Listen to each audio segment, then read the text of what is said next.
Welcome to Beijing. This is a city where history is not just in museums. It lives in the quiet alleys and grand avenues. You can feel the echoes of emperors in the rustle of leaves in ancient parks. You can see the future in the gleaming towers that reach for the sky. Beijing is more than just the capital of China. It is a story written in stone, brick, and steel over 3,000 years. The city has been a stage for powerful dynasties, revolutionary change, and incredible growth. Understanding Beijing is like opening a book that tells the story of China itself, a narrative filled with drama, art, and resilience. Beijing matters because it is a place where the past and present meet in a powerful way.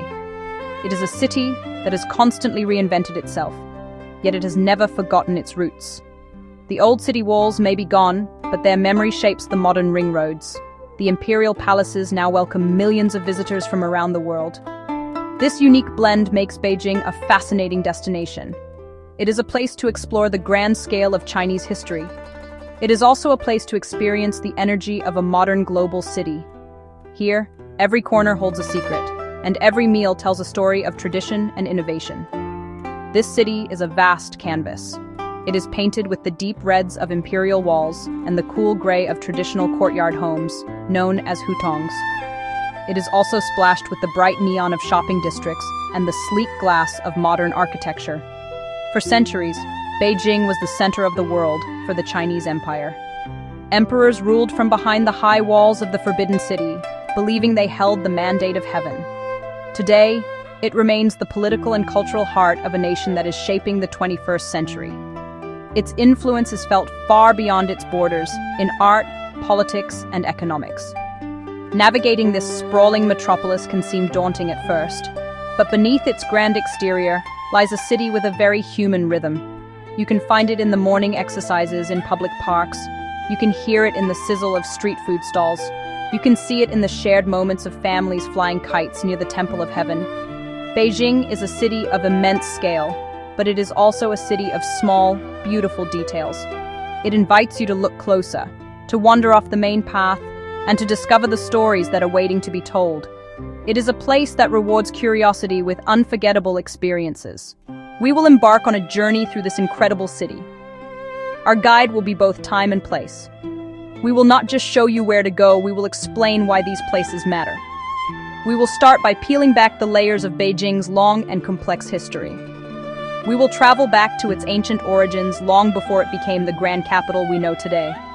We will see how different dynasties, Mongol-led Yuan, native Ming, Manchu-led Qing, each left an indelible mark on the city's layout, architecture, and character.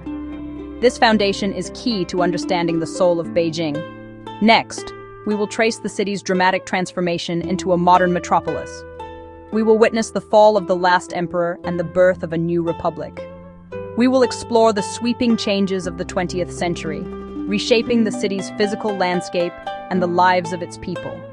We will look at how Beijing became the capital in 1949 and how it grew into a bustling hub of commerce, culture, innovation. From Tiananmen Square to the Olympic stadiums, we will see how Beijing presents itself on the world stage, balancing its revolutionary past with its ambitious future. Finally, we will be your practical guide to Beijing's most famous sites. We will walk through the vast courtyards of the Forbidden City and uncover the secrets of the emperors who lived there. We will visit the serene Temple of Heaven, where those emperors prayed for good harvests. We will climb a section of the Great Wall, a wonder just a short trip from the city center. We will wander through the charming hutong alleys, where you can get a glimpse of traditional life. We will explore the vibrant 798 Art Zone, a symbol of Beijing's creative energy. We will provide helpful tips to make your visit smooth and memorable. Our aim is to create a clear and calm journey for you. We want you to feel as if you are exploring the city with a knowledgeable friend. We will use simple language and clear timelines to make the history accessible. We will offer practical advice on everything from buying tickets to understanding local customs. Whether you are planning a trip or are simply curious about one of the world's great capitals, we invite you to sit back and join us. Let's begin our exploration of Beijing, a city of endless discovery, where every step takes you deeper into a captivating story. The first settlements. A city is born. Ji and Yan, capitals of a divided land. Dadu, the great capital of the Mongols. Nanjing to Beijing, the Ming dynasty's grand design. the Forbidden City a universe in miniature, walls, gates, and the imperial order. Long before Beijing became the imperial heart of China, its story began with humble origins on the vast North China Plain, a fertile basin of rivers and fields, protected by mountains to the north and mountains to the west, a cradle of human activity for millennia. Archaeological evidence reveals the presence of our earliest ancestors, like the famous Peking man, who lived in the caves of Zhoukoudian, just outside the modern city, hundreds of thousands of years ago. These early inhabitants were hunter-gatherers, drawn to the region's reliable water sources and natural shelters. They left behind stone tools and the remnants of their fires. The journey from scattered prehistoric settlements to an organized city was slow and gradual, unfolding over thousands of years. The Neolithic age brought agriculture to the region, allowing small villages to take root. People began to cultivate millet, other grains, domesticate animals, and craft pottery. These early farming communities laid the groundwork for a more complex society. They learned to live together, to manage resources, and to defend their small territories. The first true urban settlement, the city of Ji, emerged around the 11th century BCE. It was established as the capital of the state of Ji during the early Zhou dynasty. This marked a significant turning point. Ji was a political and military center with defensive walls, a ruler's palace, and designated areas for artisans and merchants. Its strategic location was crucial. It sat at a crossroads of trade routes and served as a northern buffer, protecting the central heartland of Chinese civilization from nomadic tribes. This role as a northern bastion would become a defining feature of Beijing's identity. The story of these first settlements is the deep foundation upon which all of Beijing's later glory was built. They chose the location and set the stage for the grand imperial drama that would follow. During the turbulent centuries of the late Zhou dynasty, the Spring and Autumn period, and the Warring States period, China was a fractured landscape of competing kingdoms. In this era of constant conflict, the city of Ji grew in prominence. Sometime around the 7th century BCE, the state of Yan conquered Ji and made it its new capital. The city was then often referred to as Yanjing, or the capital of Yan, a name that still romantically evokes old Beijing today, even lending its name to a popular local beer. As Yanjing, the city became a major player, a fortified stronghold on the northern frontier. Life in Yanjing was shaped by strategic and military importance. Its rulers invested heavily in defense, strengthening the city walls and maintaining a formidable army. It was also a center of commerce, where goods from the northern steppes, such as horses and furs, were traded for silk, grain, and crafts from the south. The city's fate was tied to dynasties that sought to unify China. After the Qin unified the country, Yanjing became a regional administrative center. Its strategic value remained. Subsequent dynasties like the Han used the city as a military base, even when the political center sat far to the south in Chang'an and Luoyang. Through centuries of division and reunification, it was conquered and rebuilt multiple times, its name changing with its masters. Ji, Yanjing, Yuzhou. Each era left layers on the city's identity. Not yet the supreme capital, but as a gateway to the north, a military fortress, and a commercial crossroads, it survived. A city biding its time, waiting to step onto the center stage of Chinese history. The 13th century brought a dramatic and transformative chapter, with the arrival of the Mongols, led by the formidable Genghis Khan. The Mongol armies swept across Asia. In 1215, they captured and largely destroyed the city, then known as Zhongdu. Genghis Khan's grandson, Kublai Khan, saw its potential. He decided to build his grand imperial capital here. In 1267, he ordered construction of a new city. He called it Dadu, Great Capital. Designed by planners like Liu Bingjong, Dadu was laid out on a strict grid pattern, aligned with the cardinal directions. A perfect square, enclosed by massive earthen walls. It was a city built to impress, a symbol of the Khan's supreme power. Dadu quickly became a truly international metropolis. It was here that the famous Venetian traveler Marco Polo visited. Palaces with gilded roofs, mosques, Christian churches, and Tibetan-style stupas. The design of Dadu established the fundamental blueprint for modern Beijing. The emphasis on a central north-south axis were all foundational elements. The man-made lakes of the Shichahai area are still a beloved feature of central Beijing today.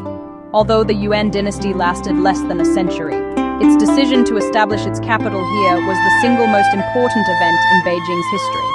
It transformed the city from a regional stronghold into the undisputed political center of China.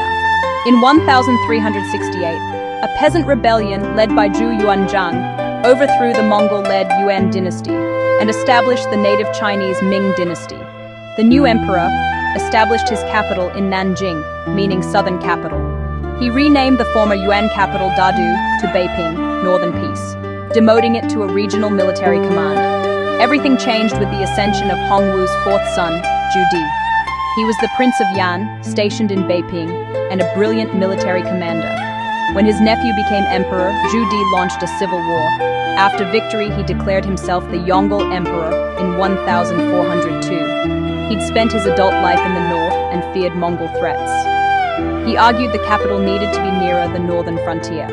In 1403, he renamed Beiping to Beijing, the northern capital, and began plans to move the imperial court. The relocation was a colossal logistical undertaking. It began in 1406 and took nearly 15 years. Precious Nanmu wood was logged, millions of bricks were fired, and transported via the newly dredged Grand Canal. Stone was quarried from hills near Beijing.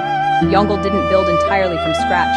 He built atop the foundations of the Yuan Dadu, but modified the city to reflect Ming imperial ideology. The palace complex, the Forbidden City, was reconstructed on a grander scale. By 1420, the new capital was complete, and the government formally moved to Beijing. That decision cemented Beijing as China's capital for nearly 500 years. At the very heart of the Ming Dynasty's new capital was its crowning achievement, the Forbidden City. This was more than just a palace. It was a city within a city. Its name, Zijincheng, literally means Purple Forbidden City, a reference to the purple star, or Polaris, which was believed to be the celestial abode of the Emperor of Heaven. The design is a masterpiece. The entire complex is aligned perfectly along Beijing's central north-south axis. It is divided into two main parts: the outer court, with its vast plazas, the Hall of Supreme Harmony, the Hall of Central Harmony, and the Hall of Preserving Harmony, designed to inspire awe. Their yellow-tiled roofs, a color reserved exclusively for the emperor, shone like the sun. Beyond the formal outer court lay the inner court, the private residential area for the emperor and his family. Smaller palaces, gardens, and courtyards where the emperor, empress, and imperial concubines lived their daily lives. Life within these walls was governed by incredibly complex and rigid rituals. Thousands of eunuchs and court ladies, every action was prescribed by tradition, turning daily life into a continuous state ceremony. Surrounded by a 10-meter-high wall and a 52-meter-wide moat, the Forbidden City was designed to be an impenetrable fortress. It was a microcosm of the universe, with the emperor at its absolute center. The layout, the colors, the number of statuettes on the roof ridges, every single detail was carefully planned to reinforce the emperor's divine authority. For 24 emperors across 2 dynasties, this magnificent enclosure was their golden cage, until the fall of the last emperor in the early 20th century. Walls, gates, and the imperial order. The Ming dynasty's Beijing was defined by its walls. They were not just defenses. They symbolized order and imperial control. The city was a series of nested enclosures like Russian dolls. Each wall separated one level of society from the next. At the very center, the Forbidden City. Surrounding it, the Imperial City. Encircling all, the massive main city wall. These walls were punctuated by magnificent gates. The inner city had 9 main gates.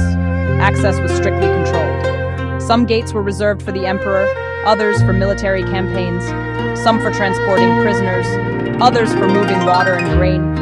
The most important gate, Zhengyangmen, also called Qianmen, it sat on the central axis at the south end of Tiananmen Square. Only the emperor could use its central portal. In the mid-16th century, a new outer wall was built south of the main city. It protected growing commercial and residential districts, including the areas around the Temple of Heaven and the Temple of Agriculture. The expansion created the distinctive Q shape of Old Beijing. The expansion further stratified the population. The inner city became home to the Manchu elite in the Qing era. Han Chinese merchants and commoners mostly lived in the outer city. For centuries, they defined Beijing's physical and psychological boundaries. Most structures were torn down in the 20th century for roads and subways, but their memory survives. The second ring road follows the old inner-city walls path. Several gate towers like Qianmen have been preserved, and Deshengmen remains as well. They stand as relics of an imperial order that shaped Beijing for half a millennium. The 19th century was a period of profound crisis for imperial China. In 1860, during the Second Opium War, Anglo-French forces marched on Beijing, looting and burning the magnificent old summer palace. This era of foreign contact also brought the first seeds of modernity. Foreign legations were established. Missionaries built churches and schools. The most significant technological introduction was the railway. The final blow came with the Boxer Rebellion in 1900. In response, an international army of 8 nations invaded, occupying the capital. Foreign soldiers paraded through Beijing and even within the sacred confines of the Forbidden City, shattering the last vestiges of the dynasty's celestial authority. On February 12, 1912, the Empress Dowager Longyu, acting on behalf of the 6-year-old last emperor, Puyi, signed the abdication documents. The imperial system came to a quiet and anticlimactic end. With the fall of the Qing dynasty, Beijing entered a chaotic and uncertain era. Power lay with powerful military strongmen. The most dominant of these was Yuan Shikai. Peking University became a hub of new ideas, culminating in the May 4th movement of 1919, a student-led protest against foreign influence. In 1928, the new national capital was established in Nanjing. Beijing was demoted. Its name changed back to Beiping. For the next 2 decades, Beiping was a city in limbo, a unique blend of lingering imperial grace and emerging republican modernity. This relative calm was shattered in 1937, when Japan launched a full-scale invasion of China. Beiping suffered under 8 long years of foreign occupation. The end of World War II marked the beginning of a final, decisive civil war. In January 1949, their armies entered Beiping peacefully. On October 1st, 1949, standing atop the Gate of Heavenly Peace, Mao Zedong proclaimed the founding of the People's Republic of China. The Chinese people have stood up. In that instant, Beiping was reinstated as the capital, and its name was changed back to Beijing. The early years of communist rule brought sweeping changes. Private businesses were nationalized. A new social order emphasized collective good and loyalty to the party. The city's population swelled. The transformation of Beijing into a socialist capital was a monumental project. One of the most controversial aspects was the decision to demolish the ancient city walls and gates. The heart of the city, Tiananmen Square, was also dramatically remade. The Great Leap Forward, launched in 1958. In Beijing, it produced backyard furnaces. Neighbors melted down their pots, pans, even metal gates. The turmoil peaked with the Cultural Revolution in 1966. Mao launched it to reassert authority. Beijing became the epicenter. Youth organized as Red Guards. The Red Guards were empowered to destroy the Four Olds. The assault devastated the city's cultural heritage. Temples were ransacked, historical artifacts were smashed, ancient texts were burned. After Mao's death in 1976, the chaos began to subside. Deng Xiaoping's pragmatic leadership rose. The decade left Beijing physically and spiritually wounded. The late 1970s marked the beginning of Deng Xiaoping's reform and opening up policy. The first signs of change were small. This economic liberalization unleashed a construction boom. Consumer culture made a spectacular comeback. The bicycle, once the undisputed king of Beijing's streets, started to share the road with a growing number of private cars. This period of rapid change culminated in the tragic events of 1989. Student-led protests calling for political reform, centered on Tiananmen Square. In the aftermath, the government tightened political control, but doubled down on economic reforms. The 1990s and 2000s saw Beijing's transformation accelerate. burying the memory of its recent traumas under a forest of cranes and skyscrapers. In 2001, Beijing won the right to host the 2008 Summer Olympics. It was more than sport, a national coming-out party. The government launched a multi-billion-dollar campaign, the most visible legacy, stunning new architecture, the National Stadium, the Bird's Nest, the National Aquatic Center, the Water Cube, the gravity-defying CCTV headquarters. Massive infrastructure upgrades followed. The subway expanded at breathtaking pace, creating one of the world's largest, most modern metro networks. The 2008 Olympics were a resounding success. The opening ceremony captivated a global audience. The Games marked a turning point.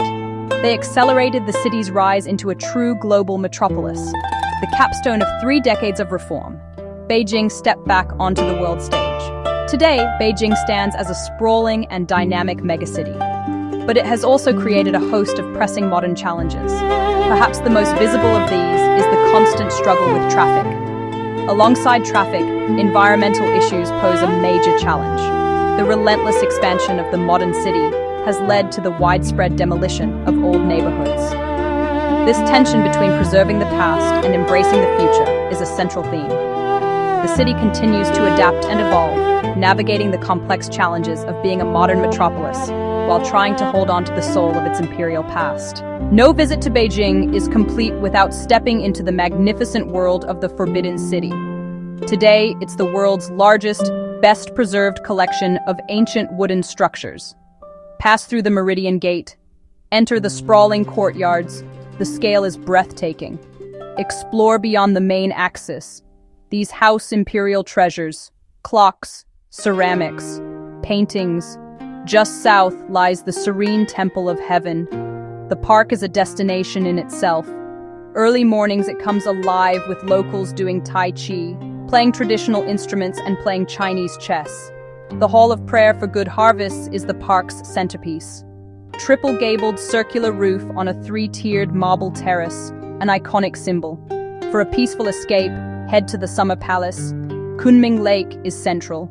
Rent a boat and paddle. Visit the long corridor, over 700 meters long. Painted decorations show landscapes, historical tales, and mythological scenes.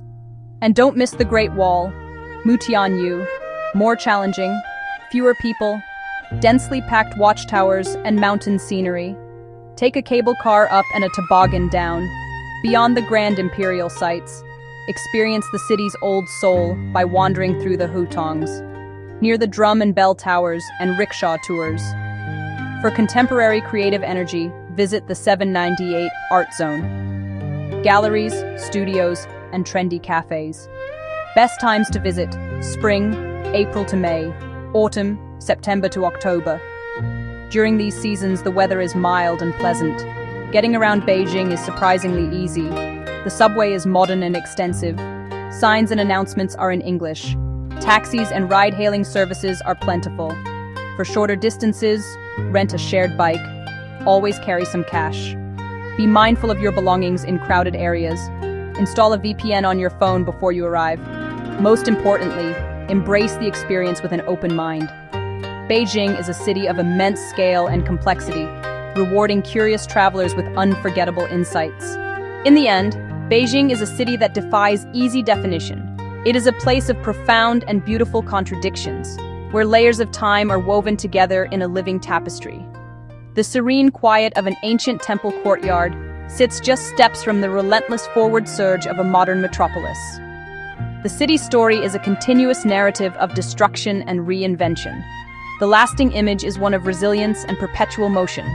Elderly residents practice Tai Chi beneath a willow tree, with a highway humming behind them. Finally, a corner watchtower of the Forbidden City at dusk, its roofline silhouetted against the glowing modern skyline. Our journey through Beijing's 3 millennia of history has shown us a place of incredible depth and complexity. We hope this brief tour has given you a deeper appreciation for this remarkable city. We hope it has sparked your curiosity to explore its many layers for yourself, to taste its diverse foods, to get lost in its winding hutongs, and to feel the pulse of its daily life. If you enjoyed this exploration of Beijing, please give this video a like and share your own thoughts. In the comments below, We love hearing from you. For more journeys, don't forget to subscribe to our channel and click the notification bell. Until next time, travel safely and keep exploring.